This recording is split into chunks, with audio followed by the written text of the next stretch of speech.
अस्सलामुअलैकुम गाइस, मैं आपका होस्ट शान शाहोत्रा माय यूट्यूब चैनल।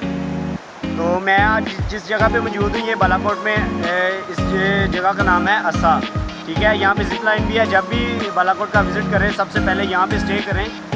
ये जगह बहुत ही अमेजिंग है। यहाँ पे बड़ी बड़ी अच्छी पिक्चर्स आती हैं, व्यू बहुत अच्छा है। और यहाँ पे जिप लाइन है और जो भाई जिप लाइन पे हैं वो बहुत अच्छा ताउन करते हैं। मैंने अभी जो जिप लाइन की है वो स्लाइडिंग की है। ठीक है, मैं आपको दिखाऊंगा वो भी वीडियो में। और मेरा आज जो है वो पहाड़ों में लास्ट डे है। तो इंशाल्लाह अगले सीज़न फिर मुलाकात होगी आपके साथ।